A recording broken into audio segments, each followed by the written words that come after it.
Welcome, and thank you for tuning in to Lady K Chat, a podcast that is designed for men and women to become better versions of themselves, which is broadcast every Tuesday and Thursday at 6 p.m.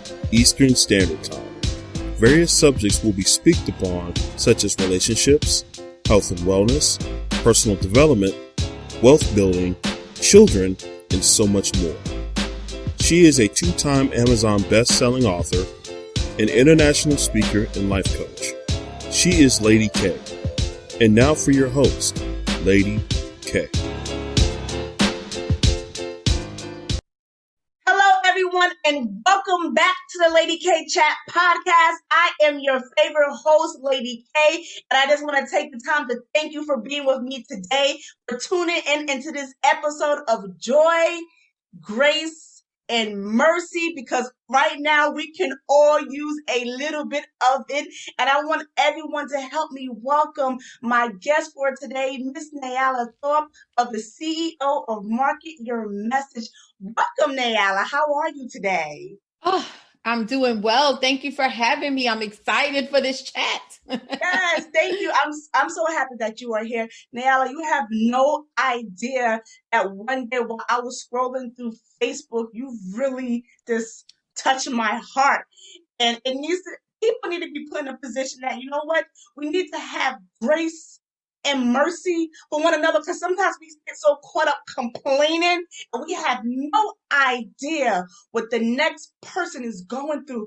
But you, my sister, I see you persevering through the challenges that you're going through. And I know everybody's saying, Lady K, what are you talking about? So I'm going to allow Nyala just a little bit just to share her story and what what she's trying to overcome. Let me rephrase that, because the words have power. What she's overcoming, because God has given her the ability to push through every day, and she's still touching lives every day, even though she's going through a struggle. So Nyala, again, welcome. And I just want you to tell my audience briefly, about your illness and how it affects your everyday life.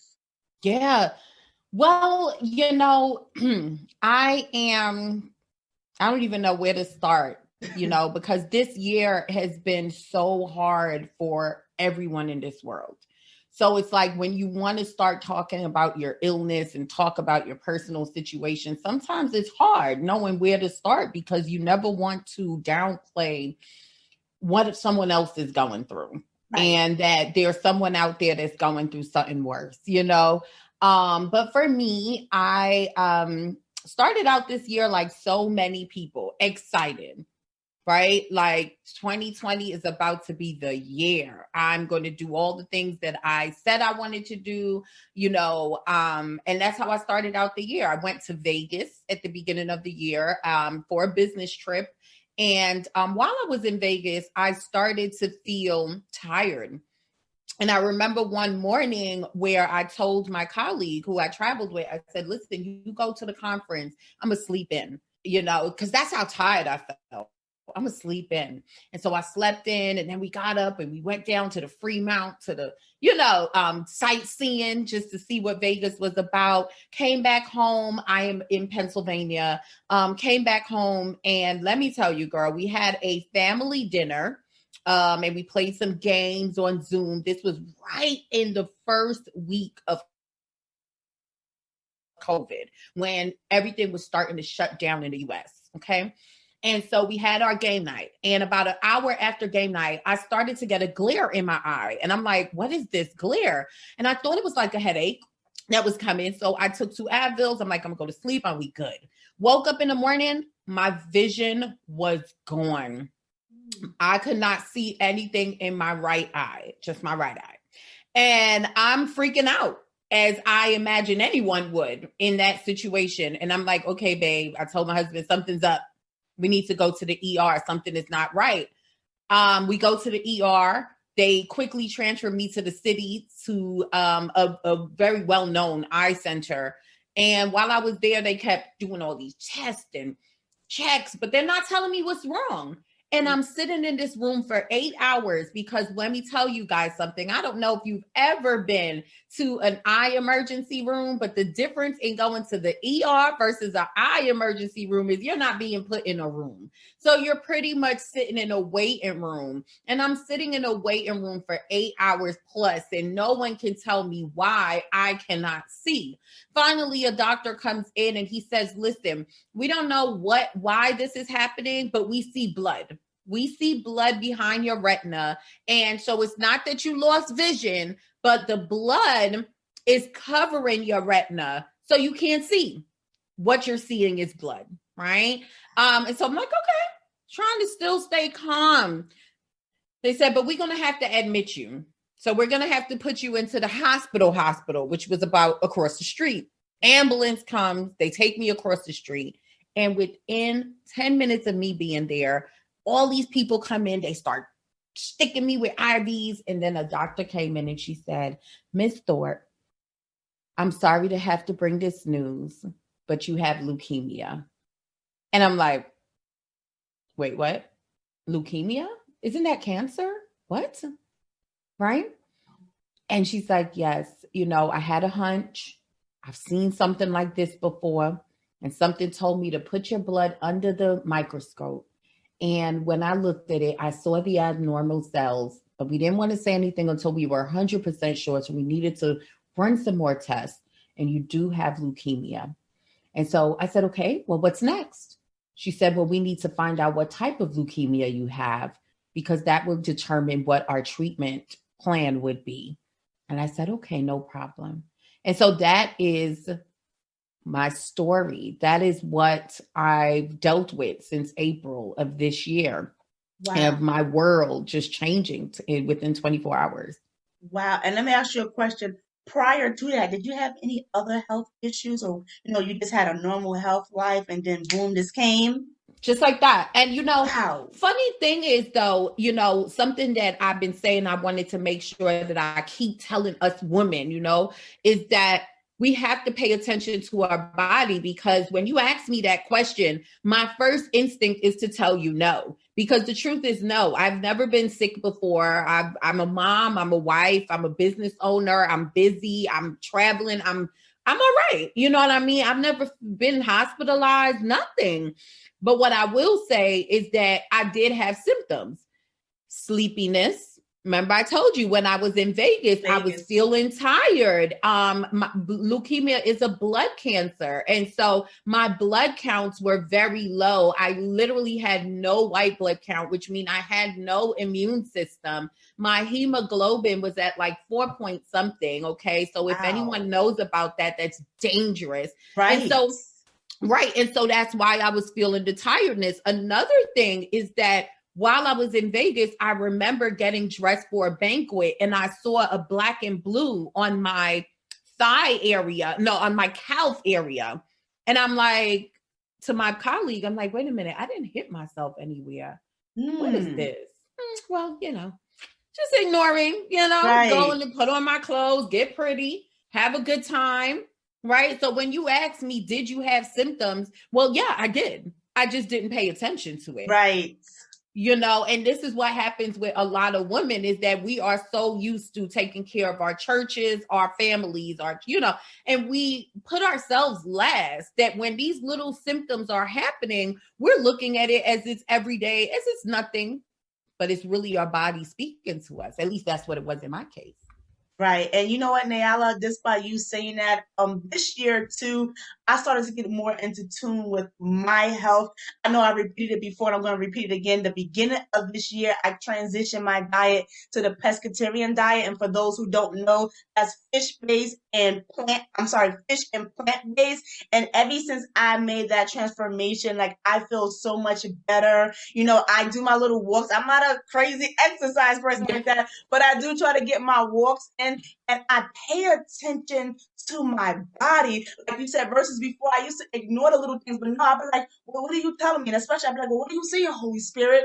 Yes. Guide me. Let me take note of that, because like you said, we're so used to tending to other people and we neglect ourselves, and it's not fair. I think it's kind of selfish. It really is selfish, but we It really is. have to prioritize ourselves because we have to understand. In order to help somebody else, you got to put the oxygen mask on You your got first self. to. You Yep, you can't have help to. everyone.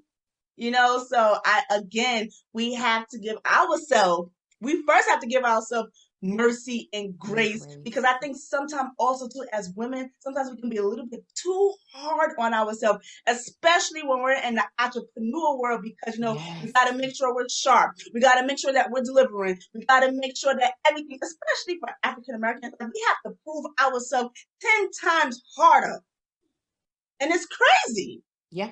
It's crazy, but I'm happy we are talking about this. And just to shift it a little bit, when you told me that when you found out and you asked the doctor what's next, that's kind of great, because a lot of people will lose their cool. So sometimes, like, our prior experience mold us to the place where we're at today. Yes. What do you think got you to this place today where you can remain calm, be cool, and just accept and just focus on what needs to happen next? Man, that is a fully loaded. Yeah, that is a fully loaded question. I Right. mean, I come from a really loving family, but I was rebellious. And at a young age, my mom had to make a difficult decision to voluntarily place me into the New York City foster care system. So I end up spending, from 13 years old to 18, I was in foster care. I became a teenage mom. Obviously, that being a teenage mom, you're pretty much, going through the hard knock life, struggling, bringing up a child by yourself and being young yourself. I survived an 11-year abusive relationship. I've had ins and outs, run-ins with the law. Growing up in a group home, you are put in an environment that's a lot tougher. And being a church girl, yes. Everyone always, when they hear my story, they're like, church girl, foster kid, what's going on? Right? It just doesn't match, right? But yeah, so because I was a church girl that was put into this type of environment, I had to be tough. I had to learn what it meant to be tough. And so I feel like my whole life prepared me for this right now. And this is something that I guess I'm happy. That's why I say it's a fully loaded question, but I'm happy you asked this question, because those of you who are listening, a lot of people, they find themselves in difficult positions. And they're like, woe is me. And, they're like, why does bad things keep happening to me? Right. But the truth is that we are put in these situations to prepare us for other situations, right? Absolutely. And so that's what I feel happened to me with my whole life and all the things that I had to overcome. It prepared me for now. Absolutely. But then the next thing, you talk about grace, you talk about mercy, you talk about God. Like, if it wasn't for my faith, I don't think I would have been that calm. But I have faith. Right? I have faith. I have a mother who, survived and is thriving, being a breast cancer a survivor.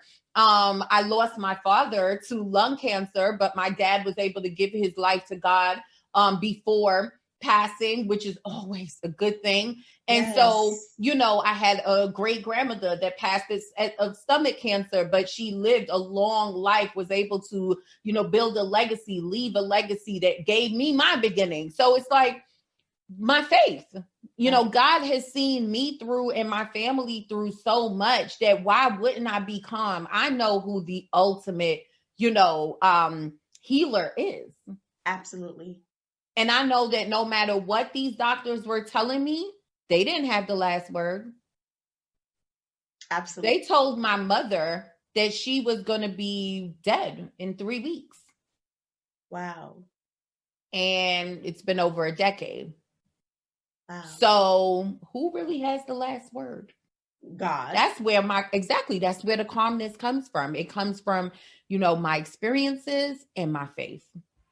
I love that. I love this right here. I'm enjoying this because I feel, Nyala, somebody needs to hear this, because there's always someone saying, well, why me? And, and why do I have to go through this? And Yeah. also to the other day, and I always say this too, I was watching one of my favorite movies, which I really watch TV, and it's called Naked. And it was Mhm. with Marlon Wayans. And every time Marlon, he got the clue, every time that bell rang, he knew it was going to take him back into time, but he had to figure out a plan and how to get to the to the church so he can marry Yeah. his fiance. And after keep bumping and bumping, it's like he got it. He stopped asking why, or stops, being in our mess and whining and complaining, like, why am I here? Why this happened to me? It's like you just get sharper and you just keep Yeah. going and you keep pushing and then you persevere. It's like, Pearl's not a pearl because it gets pushed, it gets pushed. So a lot of people want to be at that place, but they don't understand sometimes it's going to take a little bit more. You're going to have to Yes. step out the box and you're going to have to pay attention to what God is saying to you. Mm-hmm. Do you agree with that? I agree wholeheartedly. Yes. So I want to say this, just talking a little bit about business, because we were saying before how your business can also mold you too. And I remember having a conversation with you. I remember in the beginning, he was like, I just started and I put a product out. And you're like, where's the people at? And you're like, it's like people don't realize it take work. So can you Yeah. share a moment that you had in your business that you feel that kind of mold you and shape you and give you an aha moment in your personal life? Yeah. Man. So many experiences. I think my most impactful experience would be community. Me learning the importance of community.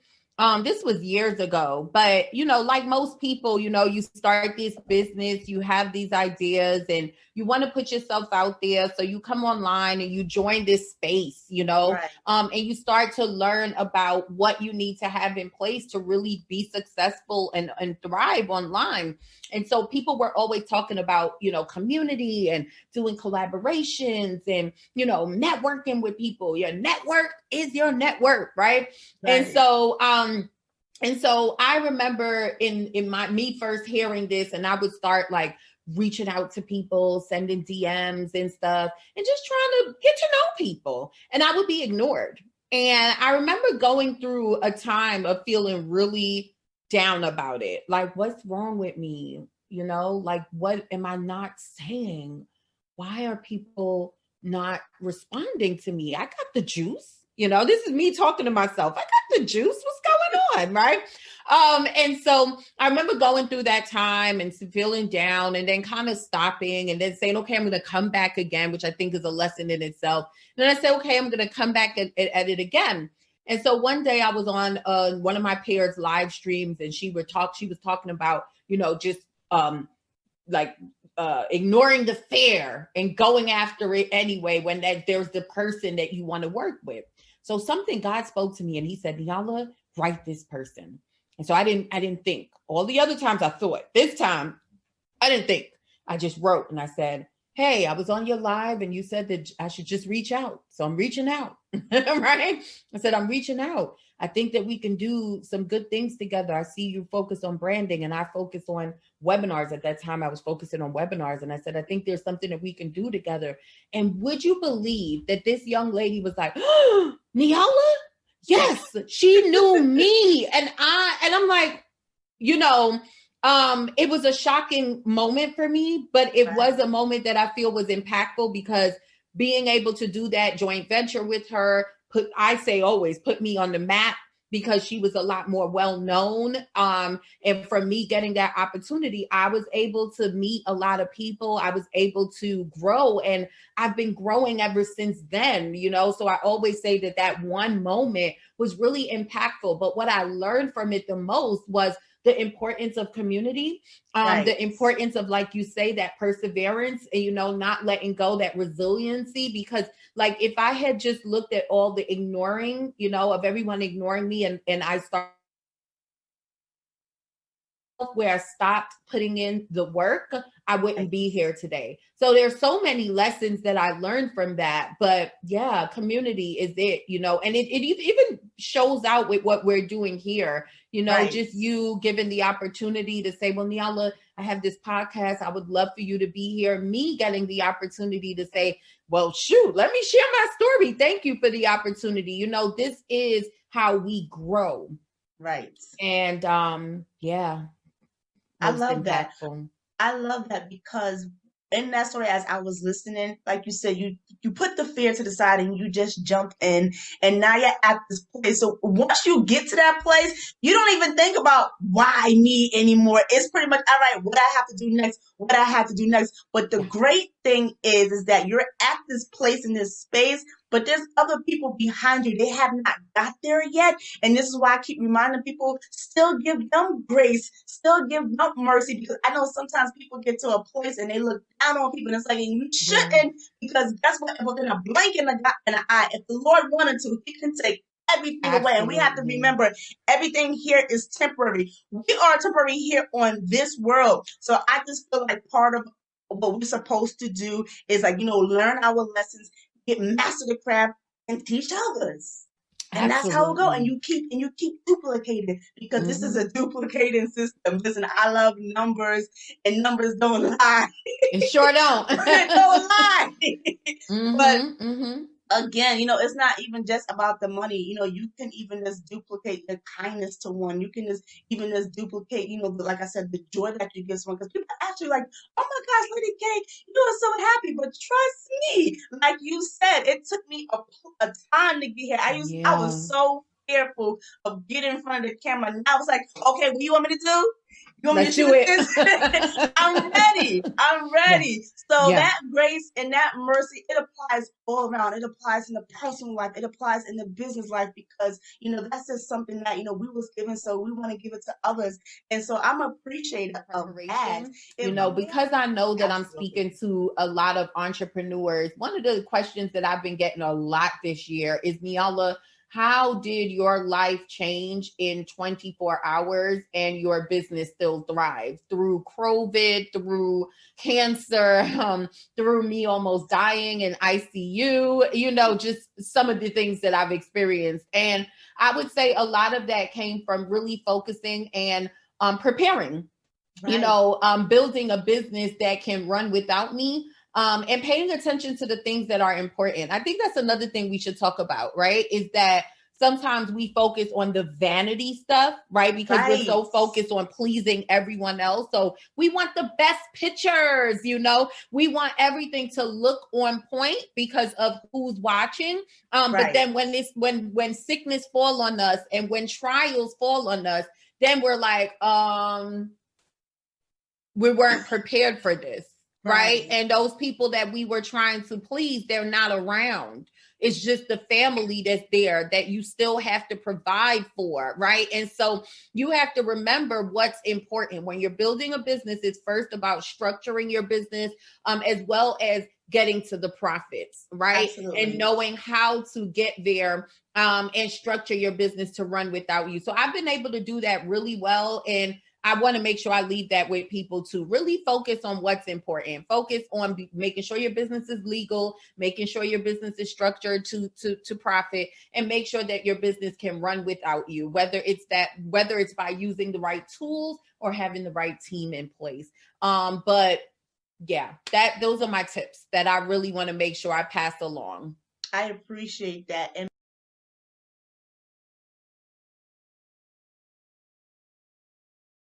Lady K.